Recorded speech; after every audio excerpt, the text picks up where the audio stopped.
Hi welcome to the IK classroom. आज की जो वीडियो में हम डिस्कस करेंगे दैट्स मोनो हाइब्रिड क्रॉस। देखिए मोनो हाइब्रिड क्रॉस जो है ना it's was one of the experiment done by the Mendel.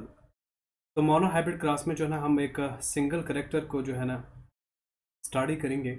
Single character, तो इसका मतलब ये हुआ यहाँ पे जो है ना एक ही जीन इन्वॉल्व होगा। There is one one gene involve, क्योंकि मेंडल के केस में हमने देखा था कि जो मेंडल है उसने जो भी करेक्टर स्टडी किया था उसके लिए जो है ना एक ही जीन रिस्पॉन्सिबल था। तो मान लीजिए अगर मैं यहाँ पे जो है ना पेरेंट्स लेता हूँ कैपिटल टी, दैट इज़ जो मैं यहाँ पे स्टडी करने जा रहा हूँ करेक्टर दैट्स द हाइट। तो इस हाइट के केस में जो कैपिटल टी है this will form the tall plant. If this tall plant, the pure form of the tall plant is crossed with the recessive that small T, तो this is the dwarf plant. ठीक है, इस case में क्या होगा, सबसे पहले यहाँ पे गैमेटोजेनेसिस होगा, यानी यहाँ पे गैमेट का फॉर्मेशन होगा।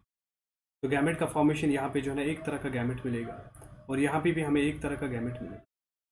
और जो ये गैमेट से जब ये फ्यूज करेंगे तो ultimately they will form an offspring that's capital T small T.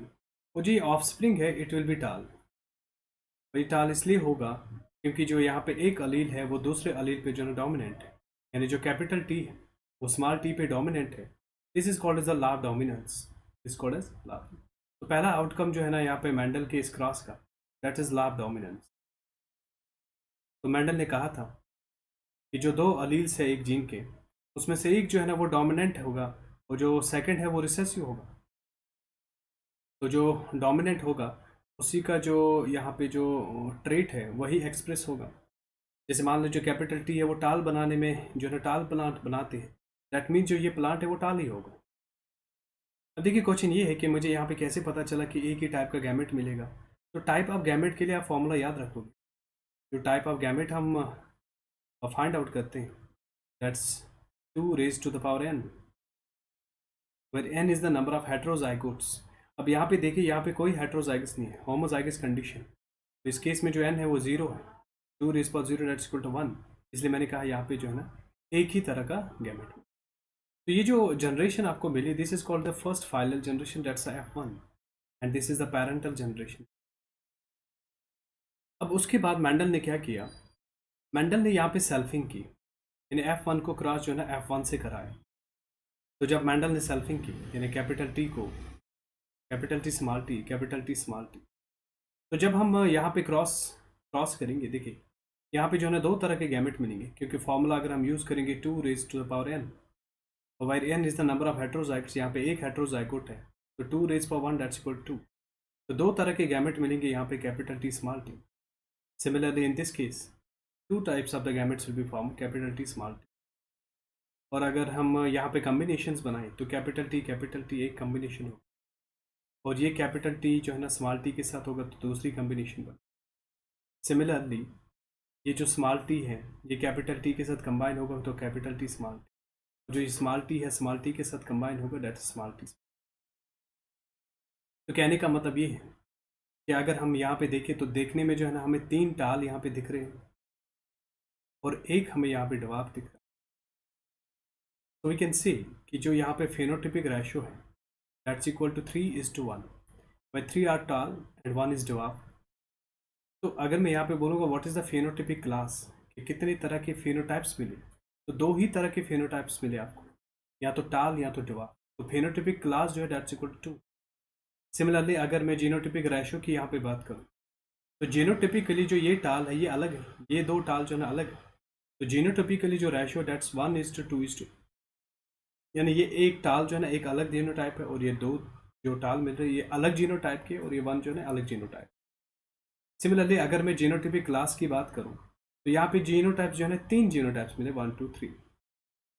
अगर मैं यहाँ पे टोटल कम्बिनेशन की बात करूँ कि टोटल ऑफस्प्रिंग्स कितने मिले दैट्स इक्वल टू 4। ठीक है, अब क्वेश्चन ये आता है एग्जाम में कभी कि आपसे पूछा जाएगा कि what is the probability of the dwarf plant, यानी स्मॉल टी की प्रोबेबिलिटी क्या है। तो obviously that is 1 out of the 4, यानी ये एक ही बन रहा है कितने आउट ऑफ द 4।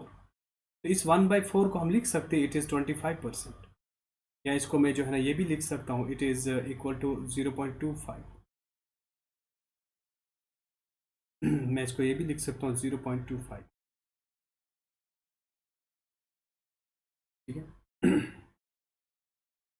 तो सिमिलरली अगर मैं यहाँ पे कहूँगा what is the probability of the capital T small T, तो जो कैपिटल टी स्मॉल टी है इसकी प्रोबेबिलिटी जो होगी that is 2/4, that's equal to 1/2, that's equal to 50%। तो सिमिलरली अगर probability of capital T find out करनी हो तो आप सिंपल यहाँ पे लिख लीजिए दैट्स 1/4 एंड दैट्स 25। अगर यहाँ पे आपसे डायरेक्ट पूछा जाएगा what's the probability of the tall plants, तो अगर सिर्फ जनरली पूछा गया what's the probability of the tall plants, तो यहाँ पे 3 टाल हैं और out of 4, that means that's 3/4 and we can see this is the 75%। 75%। तो मान लीजिए ऐसे आपको क्रॉस दिया गया, ऐसे क्रॉस दिया गया, एक मोनोहाइब्रिड क्रॉस दिया गया, इट जस्ट लाइक दिस, आपसे कहा capital A small A is cross with capital A small A, और मान लीजिए ये ब्लैक है और ये भी ब्लैक है, तो इसका मतलब ये हुआ यहाँ पे जो डोमिनेंट अलील है वो ब्लैक बनाएगा और जो रिसेसिव वो मान लो वाइट बनाते। और आपसे पूछा गया what is the probability of the black child, what's the probability of the black child. जब आप यहाँ पे मोनोहाइब्रिड क्रॉस करोगे तो आपको मिलेगा कि ब्लैक चाइल्ड की जो probability that's 3/4 and that will be equal to 75%। लेकिन मान लो अगर आपसे पूछा गया what is the probability that first 2 childs are the black, first 2 childs black होने की क्या प्रोबेबिलिटी, यानी एक चाइल्ड ब्लैक होने की प्रोबेबिलिटी है 3/4, तो 2 की जो होगी दैट्स 3/4 इंटू 3/4, दिस इज 9/16। तो 9/16 is the probability of the 2 childs having black color, ठीक है। तो this was about the probability. अब ध्यान दीजिए जब मैंडल ने मोनोहाइब्रिड क्रॉस किया तो वहां से जो आउटकम उसको मिला था that's called the law of segregation. So the question is what is this law of segregation? Let's understand this law of segregation. देखिए लॉ ऑफ सेग्रीगेशन हमें ये कहता है कि at the time of gametogenesis, ये जब गैमेटोजेनेसिस का process होगा तो उस टाइम जो अलील्स हैं दे गेट सेपरेटेड, अलील जो है ना वो एक दूसरे से सेपरेट हो जाए। फॉर एग्जाम्पल मान लीजिए हमने कैपिटल टी से स्टार्ट किया, तो अगर मैं इसको जो है ना क्रोमोसोम लेवल पे दिखा दूँ तो क्रोमोसोम पे कैपिटल टी कुछ इस तरह से दिखे। तो अब मैंडल ने ये कहा कि during the gametogenesis what will happen, ये जो कैपिटल टी है ये अलग होगा और जो कैपिटल टी है ये अलग होगा। इससे उन्होंने कहा है this is the law of segregation, और इसको हम ये भी बोल सकते हैं law of purity of gametes. अब law of purity of gametes क्यों बोलते हैं, लेट्स अंडरस्टैंड दिस थिंग। मान लीजिए मैंने यहाँ पे क्रोमोसोम जो है कैपिटल टी स्मॉल टी लिया, अभी आपने देखा जो F1 प्रोटीन है आपको वो आपको मिलेगी कैपिटल टी स्मॉल टी, और आपने देखा यहाँ पे दो टाइप के गैमेट्स आपको मिल गए। तो देखिए जब ये सेल जो है विच इज डिप्लॉयड सेल, एक डिप्लॉयड सेल है, ठीक है ना। तो इस केस में क्या होगा, जब ये डिप्लॉयड सेल जो है ना जब इसमें ग्रोथ फेज होगा यानी G1 फेज होगा, फिर उसके बाद S फेज होगा, फिर G2 फेज। तो इसका जो S फेज है, S फेज में सिचुएशन कुछ ऐसी होगी। देखिए S फेज जो है ना सिंथेसिस फेज है, यानी इस केस में क्या होगा रेप्लिकेशन का प्रोसेस होगा, यानी जो दोनों क्रोमोसोम है ये अपनी एक कॉपी बनाएंगे। तो जो कैपिटल टी है इस क्रोमोसोम की भी एक कॉपी बनेगी और जिस पे स्मॉल टी है इसकी भी एक कॉपी बनेगी। तो जब कॉपी बनेगी उसके बाद यहाँ पे जो है ना मियोसिस फर्स्ट का प्रोसेस होगा, ये सब meiosis first, there will be the first segregation. जब मियोसिस फर्स्ट में प्रोफेज फर्स्ट होगा, फिर मेटाफेज फर्स्ट होगा और एनाफेज फर्स्ट होगा। तो एनाफेज फर्स्ट में अल्टीमेटली जो है ना यहाँ पे जो है टीलोफेज में क्या होगा सेग्रीगेशन होगा, यानी यहाँ पे एक सेल से 2 सेल्स मिलेंगे। तो जो दो सेल्स हैं उसमें से पहले सेल में जो है ना कैपिटल टी आपको मिलेगा, यानी यहाँ पे जो ये फर्स्ट सेग्रीगेशन है इसमें जो 2 होमोलॉगस क्रोमोसोम्स है वो सेग्रीगेट हो जाएंगे, स्मॉल टी, इस तरह से आपको 2 सेल्स मिले। अब ये जो 2 सेल्स हैं जिसमें एक में जो है ना कैपिटल टी मिला आपको और दूसरी सेल में जो है ना स्मॉल टी दिखा आपको, तो ये जो 2 सेल्स हैं इनमें मियोसिस सेकंड का प्रोसेस होगा। तो जब मियोसिस सेकंड का प्रोसेस होगा तो उस केस में जो है ना सेकंड सेग्रीगेशन होगा यहाँ पे। अब यहाँ पे क्या होगा, 2 सिस्टर क्रोमेटिड्स जो है ना वो सेपरेट होंगे, यानी बीचों बीच यहाँ पे जो है ना सेग्रीगेशन होगा और एक सेल से हमें 2 सेल्स मिलेंगी। यानी यहाँ से जो सेल्स मिलेंगे कैपिटल टी और कैपिटल टी, और यहाँ से भी आपको दो सेल्स मिलेंगे, एक में कैपिटल टी मिलेगा और स्मॉल टी मिलेगा और दूसरे में भी स्मॉल टी। तो यहाँ पे देख लीजिए जो ये सारे सेल्स हैं, सबसे पहले जो है ना they are all haploid cells, they are all haploid cells. That means ये गैमेट्स बने हमें, और जो गैमेट्स है अगर आप देखोगे यहाँ पे ये जो दो है कैपिटल टी कैपिटल, ये एक ही टाइप का गैमेट है, दैट इज कैपिटल, और ये जो दो है this is the one type of gamete, that's small T. तो पहले आंसर हमें ये मिला कि दो तरह के गैमेट्स हमें मिले। सेकंड हमें ये मिला कि जो दो अलील्स थे वो एक दूसरे के साथ साथ थे, लेकिन जब गैमेट फॉर्मेशन होगा कैपिटल टी अलग हुआ और स्मॉल टी अलग हो गए। This is the law of segregation. And the second thing, आप देखोगे जो भी गैमेट है, जो भी गैमेट है उसमें या तो कैपिटल टी ही मिलेगा या तो स्मॉल टी ही मिलेगा, यानी वो प्योर फॉर्म में है। तो इसीलिए इस लॉ को जो है ना law of purity of gametes भी बोलते। This law is also called as the law of purity of gametes. So this is the reason. I hope it's clear to you. Now जो मैंडल ने monohybrid cross किया था, तो जो उसको F1 progeny मिली, that is the capital T small T. तो Mendel ने कहा जो कैपिटल टी स्मॉल टी, जैसे उसने क्रॉस किया कैपिटल टी स्मॉल टी, और यहाँ से जो उसको F1 प्रोजेनी मिला, दैट्स कैपिटल टी स्मॉल।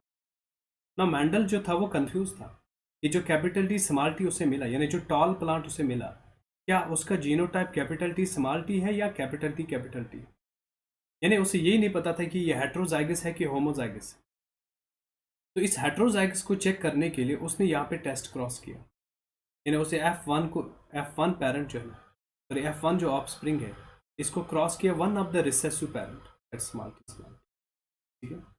तो रिसेसिव पेरेंट के साथ जब हम क्रॉस करते हैं F1 को, इसे हम कहते हैं test cross, call it as the test cross.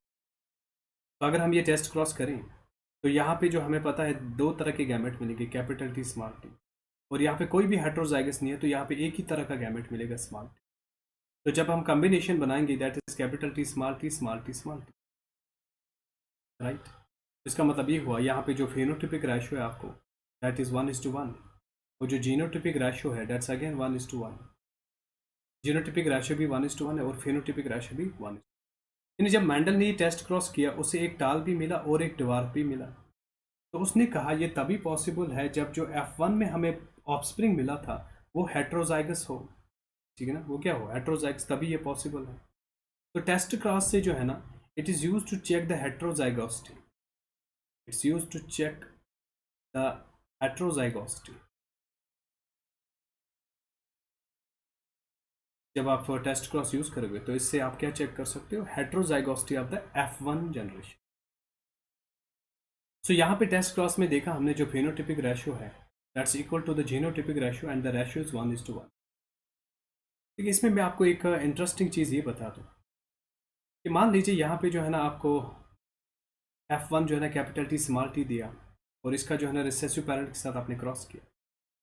मान लीजिए आपको ऐसे क्रॉस दिया जाता कैपिटल ए स्मॉल ए और कैपिटल बी स्मॉल बी, यानी एक डाइहाइब्रिड क्रॉस है, तो इसको जो है ना एक रिसेसिव पेरेंट के साथ क्रॉस करवाया जाता। तो आपसे बोला जाता कि यहाँ पे कितने फेनोटाइप्स मिलेंगे। तो मैं यही चीज़ कहता हूँ कि इस केस में आप जो है ना क्रॉस नहीं करोगे, आप सिंपली यूज़ कर लोगे कि यहाँ पे आप देख लीजिए जो F1 है आपका F1, आप देख लीजिए इसमें कितने टाइप्स के गैमेट्स बनेंगे, और जिस प्रपोर्शन में गैमेट्स बनेंगे उसी प्रपोर्शन में आपको फेनोटाइप्स मिलेंगे। कहने का मतलब ये है कि यहाँ पे जो F1 है that's capital A small S capital B small B, तो इसमें जो टाइप ऑफ गैमेट्स है that's 2n and that's equal 2 that's equal to 4। तो डैट मीन्स यहाँ पे हमें 4 टाइप के गैमेट्स मिलेंगे from the F1 parent F1 offspring. तो कहने का मतलब ये है यहाँ पे जो फेनोटाइप्स आपको टेस्ट क्रॉस में मिलेंगे that will be equal to the 4। तो चाहे कोई भी बड़ा क्रॉस क्यों ना हो, जैसे capital A capital B capital C small C capital D small D, तो इसको क्रॉस किया जाता है ए बी बी सी सी। तो आपसे पूछा जाएगा कि यहाँ पे जो है ना कितने फेनोटाइप्स मिलेंगे, तो यहाँ पे इतना बड़ा क्रॉस नहीं कर सकते हो। आपको सिंपली क्या करना है, इसमें टाइप ऑफ गैमेट्स निकालिए दैट्स 2n, और 2 यहाँ पे कितने हेट्रोजाइगस है 1 2 3 4, तो 2 2 इंटू 2 4 4 इंटू 8 8 इंटू 16, तो 16 फेनोटाइप्स आपको यहाँ पे मिलेंगे। तो इसका मतलब ये हुआ, ये आप चीज़ याद रख लीजिए कि जिस प्रपोर्शन में F1 से गैमेट्स बनेंगे उसी प्रपोर्शन में जो है ना टेस्ट क्रॉस में फेनोटाइप्स मिलेंगे। अब ध्यान दीजिए आप, जब हमने मोनो हाइब्रिड क्रॉस किया था तो capital T small T capital T small T, जब हमने सेल्फिंग की थी तो कुछ प्रोजेनी जो है इस तरह से मिली, स्मॉल टी स्मॉल टी। इसमें हमने कहा था कि जो फेनोटिपिक रेशो है that will be equal to 3:1, तो जो फेनोटिपिक क्लास है दैट्स इक्वल टू 2। तो अगर आपको यहाँ पे नंबर ऑफ फेनोटाइप्स निकालना है तो आप 2 रेज़ पावर n लिख लीजिए, तो this will give the number of phenotypes. और यहाँ पे n जो है डैट इज़ कि आप कौन सा क्रॉस ले रहे हो, तो कितने जीन्स इन्वॉल्व। तो यहाँ पे मोनो हाइब्रिड क्रॉस है तो एक ही जीन इन्वॉल्व है, तो 2 raise power 1 that's equal to 2। तो 2 ही फेनोटाइप्स मिलेंगे आपको, और आपने देखा। अगर आपको जीनोटाइप्स का फॉर्मूला यहाँ पे चाहिए तो जीनोटिपिक यानी जीनोटिपिक क्लास कितने मिलेंगे, तो आप फॉर्मूला यूज़ करोगे जीनोटिपिक के लिए 3 रेज़ पावर n 3, और यहाँ पे जो है ना मोनो हाइब्रिड क्रॉस है 3 that's 3 raise power 1 that's equal to. तो इस केस में जो है ना आपने देखा 1:2:1, और यहाँ पे जीनोटिपिक क्लास जो है ना 3 मिले थे आप। सो कहने का मतलब ये है कि अगर आपको जो है ना पता है कि कितने जीन्स इन्वॉल्व है, कौन सा टाइप का क्रॉस है, तो आप वहाँ पे जीनोटाइप्स निकाल सकते हो, ठीक है ना, और फेनोटिपिक रेशो भी निकाल सकते हो, प्रोवाइडेड कि जो जीन्स के बीच में जो रिलेशनशिप है वो होना चाहिए कंप्लीट डोमिनेंस, यानी जो अलील्स के बीच में रिलेशनशिप है that should be complete dominance, ठीक, that should be complete dominance. ठीक है, कुछ क्वेश्चंस में प्रैक्टिस करा दूं यहाँ पे कि हमें कहा गया है if an individual of the genotype this is test crossed, यानी मान लो एक इंडिविजुअल है आपके पास, capital A small A capital B small B capital C small C capital D small D. कहा जाता है if individual is test cross, test cross का मतलब ये हुआ कि आपको जो दूसरा पैरेंट जो लेना है वो रिसेस। तो इस केस में क्या होगा, आपसे कहा गया कि कितने फेनोटाइप्स मिलेंगे, तो आपने टेस्ट क्रॉस नहीं करना है, यहाँ पे आपने इसके टाइप के गैमेट्स निकालने हैं। तो उसके लिए फॉर्मूला 2 रेज़ पावर n, और यहाँ पे जो n है कितने हेट्रोजाइग्स है 1 2 3 4, तो 2 raise power 4 that's equal to 16। इसका मतलब ये हुआ फेनोटाइप्स भी आपको 16 मिलेंगे, आंसर डायरेक्ट 16 आएगा। Clear. Now the second thing, आपसे कहा गया इस बार पेरेंट जो है ना capital A capital B capital A small A the capital A small B और capital B small B and the capital C small C. अगर इसको टेस्ट क्रॉस किया जाएगा तो बताओ फेनोटाइप्स कितने बनेंगे। तो ऑब्वियसली यहाँ पे भी वही चीज़ हमें करनी है, 2 raise power n where n is the number of heterozygous, यहाँ पे 3 हेट्रोजाइग्स हैं, तो 2 raise power 3 that will be equal to 8। तो दैट मीन्स यहाँ पे 8 तरह के जो है ना फेनोटाइप्स मिलेंगे, ठीक है। इसके बाद हमें कहा गया कि जो एक इंडिविजुअल है that is capital A small A capital B small B capital C small B, इस बार हमें कहा गया कि इसको अगर हम क्रॉस करेंगे तो जीनोटाइप्स कितने मिलेंगे। यहाँ पे टेस्ट क्रॉस नहीं हुआ, इंटर क्रॉस्ड हो, इंटर क्रॉस्ड, ठीक है। तो अगर हम इसको इंटर क्रॉस करेंगे तो कितने टाइप के जीनोटाइप्स मिलेंगे। मैंने कहा था आपको जीनोटाइप्स के लिए जो फॉर्मूला, अगर आपको जीनोटाइपिक क्लास निकालना है तो आप फॉर्मूला यूज़ करोगे 3 raise power n, where n is कि ये कौन सा क्रॉस है, कितने जीन्स इन्वॉल्व है। देखिए हमें क्लियरली दिख रहा है कि this is the 1 gene, this is the second gene, this is the third, तो 3 जीन्स यहाँ पे इन्वॉल्व है, तो 3 into 3 into 3 that's equal to 27। तो 27 जीनोटाइप्स आपको यहाँ से मिलेंगे। Clear. Now the next question is कि आपके पास एक ट्राई हाइब्रिड क्रॉस है, एक ट्राई हाइब्रिड क्रॉस है, capital A small A capital B small B capital सी। कहा जाता है अगर इसको जो है ना इंटर क्रॉस किया जाएगा इस तरह से, यानी सेल्फिंग की जाएगी, तो अगर हम सेल्फिंग करेंगे तो हमसे पूछा गया जो ऑफस्प्रिंग है ए बी बी सी सी, इसकी क्या जो है ना यहाँ पे जो है ना इसकी प्रोबेबिलिटी कितनी होगी। अब या तो एक चीज़ है हम ये ट्राई हाइब्रिड क्रॉस करें और प्रोबेबिलिटी निकालें, बट उसमें हमारा जो है ना बहुत ज़्यादा टाइम जाएगा और मुश्किल भी होगा, बहुत कॉम्प्लेक्स प्रोसेस है। तो हम क्या करेंगे, हम इसको जो है ना मोनो हाइब्रिड क्रॉस में तोड़ देंगे, यानी कैपिटल ए स्मॉल ए और कैपिटल ए स्मॉल ए का क्रॉस करेंगे। जब आप ये क्रॉस करोगे आपको पता है यहाँ पे कॉम्बिनेशन बनेगी capital A capital A capital A small A capital A small A small A, और यहाँ पे स्मॉल ए की प्रोबेबिलिटी जो है डेट्स 1/4, ठीक है। सिमिलरली अगर मैं capital B small B capital B small B का क्रॉस करूँ, यहाँ पे भी जो बी की प्रोबेबिलिटी है 1/4 मिलेगी। सिमिलरली जो कैपिटल सी है कैपिटल सी स्मॉल सी है, यहाँ पे भी जो स्मॉल सी की प्रोबेबिलिटी है 1/4 है।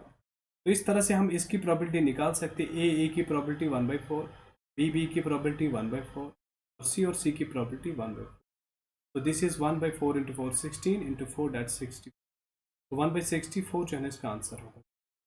तो कहने का मतलब ये, अगर ऐसा क्रॉस आपको मिलेगा तो वहां पे आपको क्या करना है कि कोई ट्राई हाइब्रिड क्रॉस नहीं करना है, but you have to split it into the mono hybrid cross. अब यहाँ पे कहा गया है when the heterozygous black pigs are intercrossed. अब हेटेरोजाइगस ब्लैक पिग्स, इसका मतलब ये हो, अगर मैं हेटेरोजाइगस ब्लैक पिग बना लूँ capital B small B, they are intercrossed, यानी यहाँ पे सेल्फिंग हो। और कहा गया है what is the chance of first two offsprings being black, पहले दो ऑफस्प्रिंग्स ब्लैक हो, ऐसी क्या प्रॉबिलिटी है। आपको पता है यहाँ पे अगर आप कॉम्बिनेशन बनाओगे, मोनोहाइब्रिड क्रॉस ही है, तो कॉम्बिनेशन जो है ना इस तरह से बनेंगे आपको। और यहाँ पे जो ब्लैक की प्रॉबिलिटी है, एक चाइल्ड के ब्लैक होने की जो प्रॉबिलिटी है, दैट्स 3/4। तो डैट मीन्स दो चाइल्ड के ब्लैक होने की प्रॉबिलिटी है 3/4 इंटू 3/4, दैट्स इक्वल टू 9/16। लेकिन आपको यहाँ पे परसेंटेज निकालना है, तो 9/16 को आप 100 से मल्टीपल कर लो, तो यहाँ पे अप्रोक्सीमेटली आंसर 56% है। So that's the approximate answer. तो आज की इस वीडियो में हम इतना ही करेंगे, ठीक है ना। तो नेक्स्ट वीडियो में हम देखेंगे the case of incomplete dominance, co dominance and the dihybrid cross. तो उसमें हम देखेंगे कि किस तरह से जो ना क्वेश्चंस आते हैं उनको कैसे सॉल्व करेंगे, ठीक है ना। तो keep watching my channel, just subscribe the channel and press the bell icon so that आपको वीडियो की नोटिफिकेशन जो है ना कंटिन्यूसली मिलती जाए। Thank you.